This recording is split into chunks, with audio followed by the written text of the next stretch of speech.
Indian and Pakistani security forces exchanged mortar and small arms fire in at least 3 places along the line of control in Jammu and Kashmir on Friday, said the sources. 3 soldiers, a BSF sub-inspector and 2 civilians were killed and at least 10, including 5 security personnel, were injured. The exchange was going on along almost all of the LOC in Kashmir. The maximum damage was done in Uri, where 2 civilians, including a woman and 2 soldiers, were killed in Pakistani shelling. In the Naugam sector, a BSF sub-inspector was killed while 3 civilians and 2 soldiers were injured in the Tangdhar sector. In Sojian in Poonch, 3 civilians were injured when shells started to rain in the hill village. The Supreme Court on Friday modified an order of the Telangana High Court that had banned the sale and use of firecrackers in the state. The Apex Court has granted partial relief to the Telangana Fireworks Dealers Association, allowing the sale and bursting of green crackers for 2 hours during Diwali.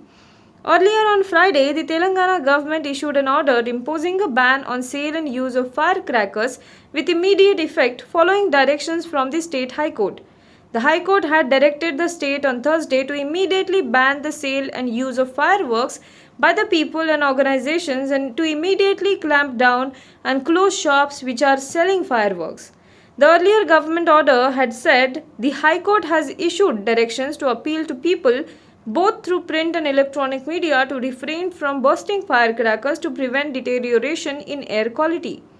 The government, after careful consideration of the matter and keeping in view the directions of the Honorable High Court, hereby imposed ban on sale and use of firecrackers by the people and organizations with immediate effect, the order had said. Amidst controversies around his sons Binish and Binoy, CPIM State Secretary Kodiyeri Balakrishnan stepped down from the post on Friday.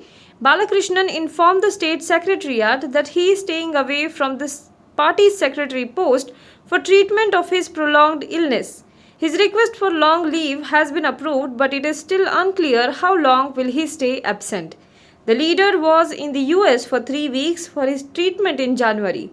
LDF convener and former MP A. Vijay Raghavan has been given the charge of party affairs now. He will be holding the post of State Secretary temporarily. The former state minister, hailing from Kannur, is stepping down from the most powerful post of the party in its forte, which he is holding from 2015, 3 days before his 68th birthday. JDU leader Nitish Kumar said on Friday that the National Democratic Alliance partners would meet on Sunday at 12:30 p.m. to decide the next Chief Minister of Bihar. Kumar added the schedule for oath-taking would also be deliberated upon on November 15th. This was decided at a meeting of leaders of the 4 NDA constituents in Bihar, the JDU, BJP, HAM and Viksanshil Insan Party at the residence of Chief Minister Nitish Kumar on Friday. Despite the BJP emerging as the largest party in the ruling alliance with 74 seats, 31 more than the JDU, the top leadership of the Saffron Party, including Prime Minister Narendra Modi, has emphatically endorsed Nitish Kumar as the next Chief Minister. He was declared the ruling coalition's chief ministerial candidate much before the election process had started. All eyes are now on the formation of the next government, which will likely be sworn in soon after the Diwali festivities get over later this week, sources had earlier said. Stand-up comic artist Kunal Kamra on Friday refused to retract his controversial tweets against the Supreme Court or apologize for them, saying that he believes they speak for themselves.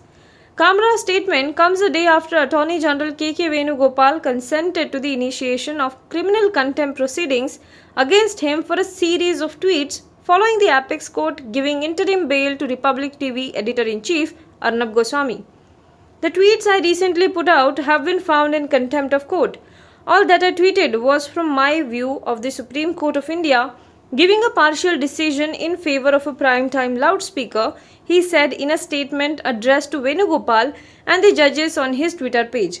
My view hasn't changed because the silence of the Supreme Court of India on matters of others' personal liberty cannot go uncriticized. I don't intend to retract my tweets or apologize for them. I believe they speak for themselves, he added. Now be the first to know about the latest updates on our new news app. Go on your Android or iOS, search for HW News Network. Download our app, choose the language you prefer to get updates in, and be up to date with the latest news.